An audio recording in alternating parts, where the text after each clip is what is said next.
ಮಲಗಿದೆ ಬಸ್ಸಲ್ಲಿ. ಒಂದ್ 10 ನಿಮಿಷ ಆಗಿದೆ. ಎದ್ಕೊಂಡು ಹಿಂಗ ನೋಡ್ತೀನಿ, ಆ ಬೋಳಿ ಮಗನ ಕೈ ಹಿಂಗುಂಟು ನದಿ ಮೇಲೆ.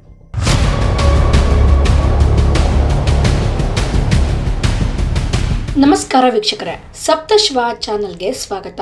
ಕಾರವಾರದಿಂದ ಆಂಕೋಲ ಕಡೆಗೆ ಪ್ರಯಾಣಿಸುತ್ತಿದ್ದ ಬಸ್ನಲ್ಲಿ ಯುವತಿಯೊಬ್ಬಳಿಗೆ ಪಕ್ಕದಲ್ಲಿ ಕುಳಿತ ಯುವಕನಿಂದ ಲೈಂಗಿಕ ದೌರ್ಜನ್ಯ ನಡೆದ ಘಟನೆ ಸಾಮಾಜಿಕ ಜಾಲತಾಣಗಳಲ್ಲಿ ಭಾರಿ ಚರ್ಚೆಗೆ ಕಾರಣವಾಗಿದೆ. ಹೌದು, ನಿದ್ದೆಯಲ್ಲಿದ್ದಾಗ ಯುವಕನು ಆಕೆಯ ಮೈ ಮೇಲೆ ಕೈ ಹಾಕಿದ ಕ್ಷಣವನ್ನು ಯುವತಿ ವಿಡಿಯೋ ಮಾಡಿ ತಕ್ಷಣವೇ ಸಾಮಾಜಿಕ ಮಾಧ್ಯಮದಲ್ಲಿ ಹಂಚಿಕೊಂಡು ಪೊಲೀಸ್ ಅಧಿಕಾರಿಗಳಿಗೆ ಟ್ಯಾಗ್ ಮಾಡಿ ನ್ಯಾಯಕ್ಕಾಗಿ ಮನವಿ ಮಾಡಿದ್ದಾರೆ. ಯುವಕನಿಗೆ ಅವಾಚ್ಯ ಶಬ್ದಗಳಿಂದ ಬೈದು ಯುವತಿ ಮಹಿಳೆಯರು ತಮ್ಮ ರಕ್ಷಣೆಗೆ ತಾವೇ ಮುಂದಾಗಬೇಕೆಂದು ಸಂದೇಶವನ್ನು ಸಹ ನೀಡಿದ್ದಾರೆ. ಇನ್ನು ಈ ಪ್ರಕರಣ ಸಂಬಂಧ ಆಂಕೋಲ ಪೊಲೀಸ್ ಠಾಣೆ ವ್ಯಾಪ್ತಿಯಲ್ಲಿ ದೂರು ದಾಖಲಾಗಿದ್ದು, ಉತ್ತರ ಕನ್ನಡ ಎಸ್ಪಿ ದೀಪನ್ ಕೂಡಲೇ ಕ್ರಮ ಕೈಗೊಳ್ಳುವಂತೆ ಸೂಚನೆ ನೀಡಿದ್ದಾರೆ. ಇವರಿಗೆ ತಮ್ಮ ಅಕ್ಕನ ಮೇಲೆ, ತಮ್ಮ ತಂಗಿ ಮೇಲೆ, ತಮ್ಮ ತಾಯಿ ಮೇಲೆ ಮಾಡಿದ್ರೆ ಇವ್ರದ್ದು ಕೆಳಗಿಂದ ಊರಿ.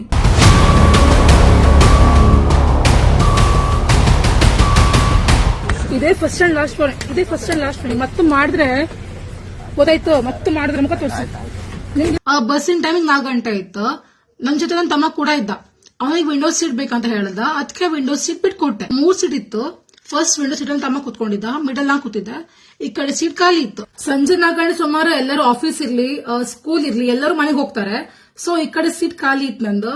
ಒಂದ್ ಹುಡುಗ ಬಂದ್ ಸೈಡ್ ಕೂತ್ಕೊಂಡ. ಅವ್ನ್ ಅರೌಂಡ್ 28 ಇಯರ್ ಒಳಗಿರ್ಬೋದು. ಸೊ ನಾನ್ ಯಾವ ಹುಡುಗರಿಗೂ ಪಕ್ಕ ಕುಳಿಸ್ಕೊಳ್ಳೋದಿಲ್ಲ. ಅವ್ನ್ ಬಂದ್ ಕೂತ್ಕೊಂಡ. ಮತ್ ನಾ ಹೇಳಿಕೋಗುದಿಲ್ಲ ಎದ್ದೋಗ ಅಂತ, ಯಾಕಂತ ಹೇಳಿ ಗೌರ್ಮೆಂಟ್ ಬಸ್ ಅದು. ಸುಮ್ನಾದೆ. ಜಸ್ಟ್ ಮಲ್ಗಿದ್ದಿ ಅಂದ್ರೆ ನಂಗೆ ನಿದ್ರೆ ಇಲ್ಲ ಆಗಿತ್ತು. ಕರಳಿ ಉತ್ಸವ, ಅಂಕೋಲ ಅಂತ ಅಪ್ಪಣ್ಣ ಮಾಡ್ತಿದ್ದೆ.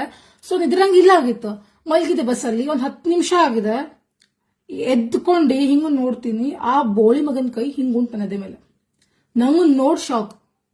ಆ ಟೈಮಲ್ಲಿ ನನ್ನ ಕೈ ಫುಲ್ ನಡ್ಗೋಗಿದೆ. ಏನು ಮಾಡ್ಲಿ ನಂಗೆ. ಆ ಟೈಮಲ್ಲಿ ನಾನು ಒಬ್ಬಳೆ ಇದೀನಿ, ಎಂತ ಮಾಡ್ಲಿ. ಫಸ್ಟ್ ಧೈರ್ಯ ತಗೊಂಡೆ, ಬೈದೆ. ಇದೇ ಮಾಡ್ಲಿಕ್ಕೆ ಬರ್ತೀನಿ ಹಾಗೆ ಅಂತ ಬೈದೆ.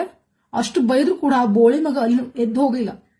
ಕಡೆ ನಾನೇನು ಬೈದಿ ಎತ್ ಕಳ್ಸ ಕೊಟ್ಟು ಹೋಗಂತ. ಆದ್ರೂ ಕೂಡ ನನ್ನ ಮನ್ಸಲ್ಲಿ ಒಂಥರ ಫೀಲಿಂಗ್ ಇತ್ತು. ಯಾಕೆ ಸುಮ್ನೆ ಬಿಟ್ಟೆ ಈ ಬೋಳಿ ಮಗನಿಗೆ, ಇದನ್ನ ಬಿಡ್ಬಾರಿತ್ತು, ನಾಕ್ ಹೊಡಿಬೇಕು ಅನ್ಕೊಂಡೆ. ಕೊನೆಗೂ ಬಸ್ ಹೋಗಿ ಕಾರಲ್ಲಿ ಸ್ಟಾಪ್ ಆಯ್ತು. ಅವಾಗ ಅವ್ನು ಇಳಿತಿದ್ದ, ಅಂದ್ರೆ ಮುಖ ಮುಚ್ಕೊ ಇಳಿತಿದ್ದಾನೆ. ಯಾಕಂದ್ರೆ ಹೇಳಿದ್ರೆ ವಿಡಿಯೋ ಮಾಡ್ತಿದ್ದೆ, ಅದ್ರ ಸಲುವಾಗಿ ಹೆದರ್ಕೊಂಡಿ. ಕಡೆಗೆ ಒಂದ್ ರಪ್ಪ ಅಂತ 2 ತಲೆ ಮೇಲೆ ಕೊಟ್ಟೆ. ಅಷ್ಟೊತ್ತಿಗೆ ಇಲ್ಲ ಮಾಡು ಅಂತ ಹೇಳ್ದ. ಈ ವಿಡಿಯೋ ಅವ್ನ್ ಫೋಟೋಲ್ ಹಾಕಿರ್ತಿ. ಈ ವಿಡಿಯೋ ಅವ್ನ ಮನೆಗೆ ರೀಚ್ ಆಗ್ಬೇಕು, ಗೊತ್ತಾಯ್ತು. ಅವ್ನ ಅಕ್ಕ ಇರ್ಲಿ, ಅವ್ನ ತಂಗಿ ಇರ್ಲಿ, ಅವ್ರ ಅಮ್ಮ ಇರ್ಲಿ, ಎಲ್ಲರಿಗೂ ರೀಚ್ ಆಗ್ಬೇಕು. ಯಾಕಂದ್ರೆ ಹೇಳಿದ್ರೆ ಈ ಬೋಳಿ ಮಗ ಇಂತ ಕಚ್ಚಡ ಕೆಲಸ ಮಾಡೋದು ಎಲ್ಲರಿಗೂ ಗೊತ್ತಾಗಬೇಕು. ತನ್ನ ಮಗ ತನ್ನ ಮಗ ಸತಿ ಸಾವಿತ್ರಿ ಫೋರ್ಸ್ ಕೊಡ್ತಾರಲ್ಲ, ಎಲ್ಲರೂ ಗೊತ್ತಾಗಬೇಕು ಅವ್ನ ಮಗ ಎಂತ 3rd ಕ್ಲಾಸ್ ಅಂತ ಲೋಫರ್ ಅಂತ, ಗೊತ್ತಾಯ್ತು. ಮತ್ತೆ ಗರ್ಲ್ಸ್ ಯಾವುದೇ ಒಂದು ಬಾಯ್ ಮಿಸ್ಬಿಹೇವ್ ಮಾಡಿದ್ರೆ ಸುಮ್ನೆ ಇರ್ಬಿಡುತ್ತೆ. ರಪ್ಪಂದ ಕೊಡಿ, ಮತ್ತೆ ನಿಮ್ಗೆ ನೀವು ಸ್ಟ್ಯಾಂಡ್ ತಗೊಳ್ಳಿ. ಯಾರು ಇಲ್ಲ ಆದ್ರೂ ಕೂಗುರಿ ದೊಡ್ಡಕ್ಕೆ. ಇವನ್ ಆ ಬೋಳಿ ಮಕ್ಳು ಮಾಡಿದ ಕೆಲಸ ಎಲ್ಲರಿಗೂ ಗೊತ್ತಾಗಬೇಕು. ಸುಮ್ಮನೆ ಇರ್ಬೇಡ್ರಿ.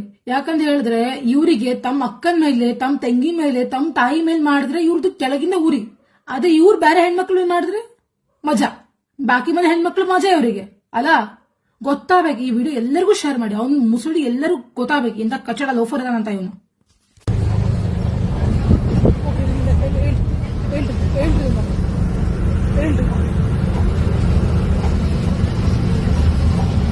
ಇದೇ ಮನೆ ಬರ್ತೀರಿ ಬಸ್ಸಿಗೆ, ಇದೇ ಮನೆ ಬರ್ತೀರಿ ಬಸ್ಸಿಗೆ.